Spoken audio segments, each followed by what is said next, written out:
Today's a bit of an exciting day. I'm sitting here waiting for a foster horse to arrive. My part here is going to be just to teach this horse some skills that are going to make him a good citizen, and hopefully we'll get him settled into a permanent home. So I'm really excited to see what happens over the next couple of months.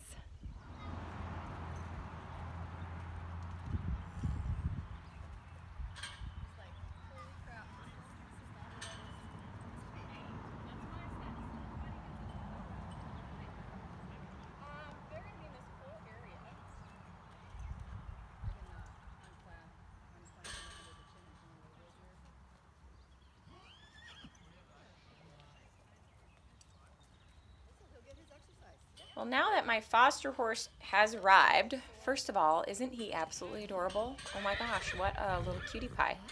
So I'm going to tell you a little bit about his background and kind of what the plan is for him. First of all, his name is Nash, and Nash is 3 years old. He's half Egyptian Arabian and half American paint horse. So his mom was a Bay Arabian and his dad was a Bay Tobiano paint. His color is considered Bay Tobiano. And now, if you don't know the difference between Tobiano and Overo, one way looking at Nash to tell that he's a Tobiano is he's got a little bit of white that crosses over the back. So the white goes over the back with Tobiano. Now, Nash is not currently registered, but he can be registered half Arabian, and he can also be registered with the Pinto Horse Association. But he doesn't have any paperwork done at this time. That's something that will be done in the future. Nash was just gelded 2 weeks ago. And now for horses, castration is much easier on the horse if it's done when they're younger.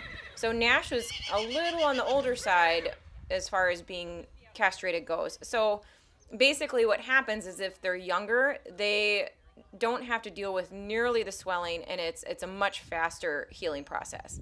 So with him, he has a lot of swelling, and it's just going to take him a lot longer to heal from castration. Now, castration in horses is not known to make much of an impact as far as their growth goes. So if you castrate a horse when they're younger, it's not going to affect their bones, it's not going to affect their growth, nothing like that. It's not the same as with dogs. Nash had a lot of swelling after being gelded, and the vet recommended that he moves continuously for 20 minutes a day, preferably at a trot and a canter, and that will really help take the swelling down. So he needs to continue this exercise until the swelling is no longer an issue. So as soon as he's healed, then he doesn't need to do that anymore. So luckily he was gelded in May, and the flies weren't bad at all. So in our area, the flies are really bad in June, July, and August. So that is definitely not an ideal time to geld a horse. So doing it in the spring or the fall is definitely much better. Besides Nash's daily movement in a round pen, he really hasn't had much handling, so he doesn't know much. I really prefer working with horses from scratch, so I don't really have a lot of problems to fix with him. All I have to do is I've got a clean slate here, and we can just work on the learning, which is what I absolutely love. He does have a couple of issues to work through, but they're not a big deal. The first one is he's a little hard to catch, and he's pretty worried about some things, but I think that all is going to come along nicely with just exposure and daily handling. Everyone who has handled Nash so far really seems to like him. He's got a great personality, and he's very kind and very willing and just an easy to get along with kind of guy.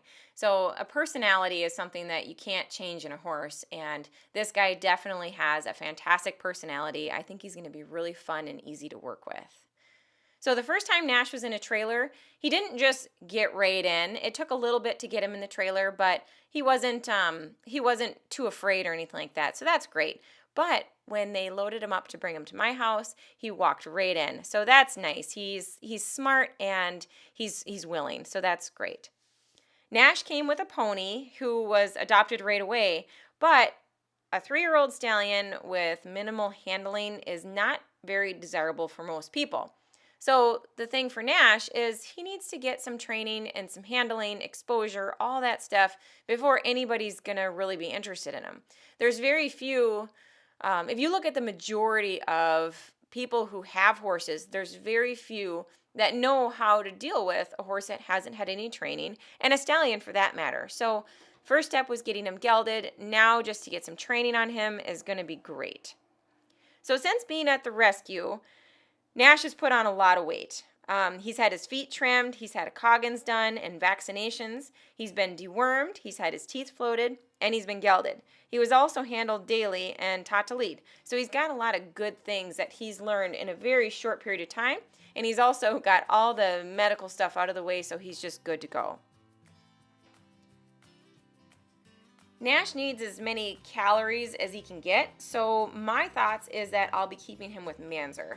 I think the boys will get along really good. I do have Lucky and Bear with Manzer right now, so if they can all get along, that's great. If not, that's fine. I'll put Lucky and Bear back out in the pasture with the other horses.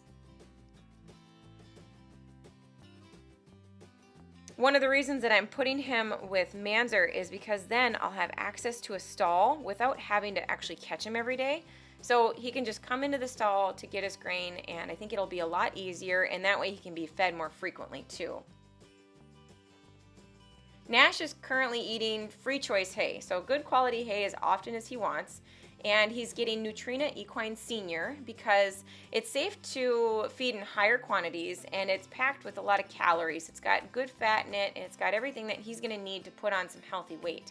He's also getting soaked alfalfa pellets, beet pulp, and a daily mineral supplement. My plan for Nash for right now is just to work on basic daily handling. So, and the big thing is he really needs to be taught how to be caught. That's a very important thing for every horse because it could continue to be an issue the rest of his life, and we don't really want him to have any problems like that. So I'm going to work on making sure he's comfortable being caught. I'm also going to work on grooming him and just basically getting him to trust me before we move into anything real strenuous. I'll continue to move him daily and really monitor the swelling and make sure that he's healing as he should be. I'm also going to keep a really close eye on his weight and make sure that I make adjustments if needed to make sure that he's gaining appropriately. As soon as I feel like he's ready and at an appropriate weight, I'll get him started under saddle. I'm really looking forward to seeing how this guy sort of blossoms. He seems like the type that's really going to enjoy having a job to do. So overall, I'm really looking forward to giving him a good start, and I'm excited to see how he turns out. So stay tuned. I will keep you posted on his progress.